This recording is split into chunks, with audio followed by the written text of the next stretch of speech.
Have you ever had a dream so vivid, so real, you could almost touch it? For me, that dream was a library.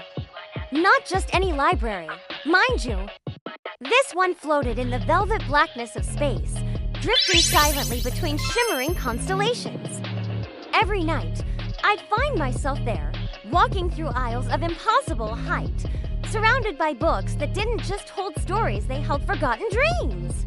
Each volume pulsed with a soft, inner light, containing the hopes and aspiration people had packed away and left behind. One book might glow with the dream of a baker who wanted to be an astronaut, another with the unpainted masterpiece of a forgotten artist. It was my secret sanctuary, a cosmic repository of what could have been. I was Mira, just a regular girl by day, but a celestial librarian by night. I never read the books. It felt wrong, like reading someone's diary. I was just the keeper, the silent observer. I drift through the quiet corridors, my fingers ghosting over the glowing spines, feeling the warmth of a million dormant ambitions. The air hummed with a gentle, silent energy, the collective sigh of dreams waiting to be remembered. For years, this was my routine. I'd fall asleep and wake up among the stars. It was peaceful, magical, and entirely mine. Until one night, everything changed. That night, a new book appeared. It was tucked away in a dusty corner I'd never noticed before, a section labeled The Unwritten.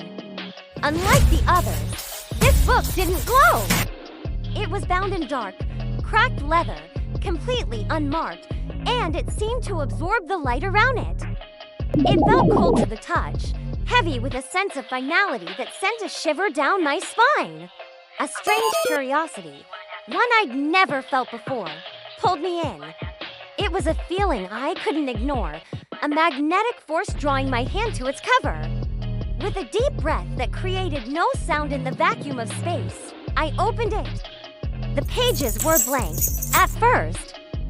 Then, like ink spreading on parchment, images began to form. I saw myself, but older.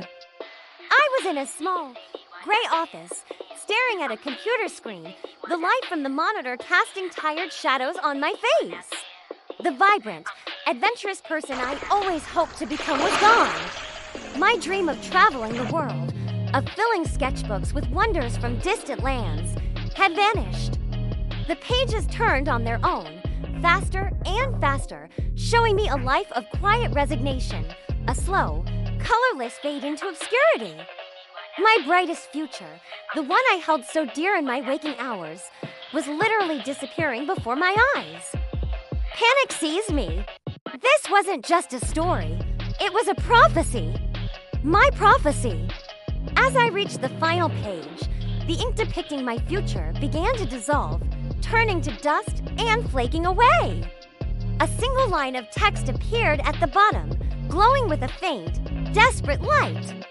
It read, "A single choice, unmade, unravels all."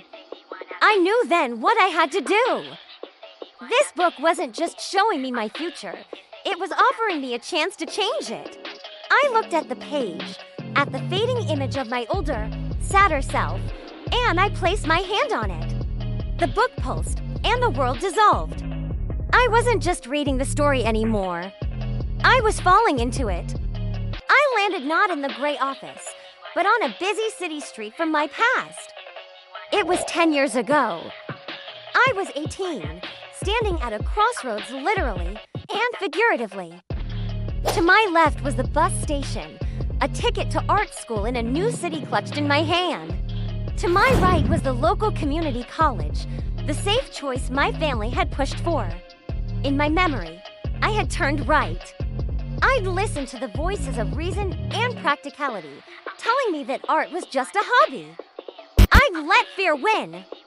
The book had brought me back to the exact moment my brightest future began to dim. The choice that unraveled everything. The world around me was a hazy, dreamlike replica of my memory. People walked past like ghosts. The only solid thing was me, and the choice before me. But how could I change it? I was an observer, a ghost in my own past. I tried to shout at my younger self, to tell her to get on that bus, to take the risk. But no sound came out. My younger self just stood there, her face a mask of indecision, her knuckles white as she gripped the bus ticket. I could feel her fear, her doubt. It was a tangible thing, a heavy weight in the air. Then I remembered the book. I wasn't here just to watch. I was here to rewrite. I closed my eyes and focused, not on changing my past self's mind, but on the feeling the raw, unbridled passion I had for art. I poured all my regret, all my longing, and all my hope into that single moment. I visualized the vibrant life I wanted, the colors, the sights, the pure joy of creation. I wasn't trying to push my past self. I was trying to remind her of the dream she was about to forget. I was trying to make her remember the glow. Slowly, something in the scene shifted. The colors of the world brightened. The dull gray of the pavement took on a warmer hue. The bus, once a drab metal box, seemed to shine. My younger self looked down at the ticket in her hand, and then she looked up, her eyes scanning the street. For a heart-stopping second, her gaze met mine. She couldn't see me, not really, but I felt a connection, a spark of recognition across time. A small smile touched her lips. It was a smile of defiance, of certainty. With a newfound confidence, she turned left and walked toward the bus station without a single look back. The moment she stepped onto the bus, the world around me shattered into a billion points of light, and I was back in the library between stars. The cold, dark book was in my hands again, but it was different. It was warm, and a soft, brilliant light was pouring from its pages. I opened it, and this time, the pages were filled with vibrant illustrations. I saw myself, older, but not in a gray office. I was sketching on a sun-drenched terrace in a foreign city, my face alive with happiness.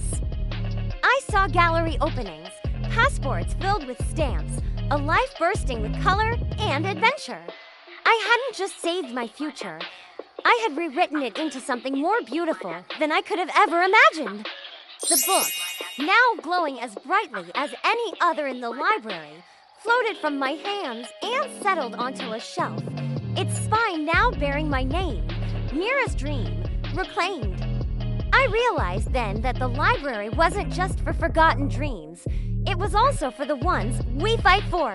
It is a reminder that it is never too late to turn back to a crossroads and choose a different path. Sometimes, all it takes is remembering why you started dreaming in the first place. That night, I left the library not just as its keeper, but as proof of its power. And now, every night when I return, I look at my glowing book, and I smile. Because my story isn't just written in the stars, it's a story I wrote myself. Thanks for watching. Don't forget to subscribe for more journeys into the unknown.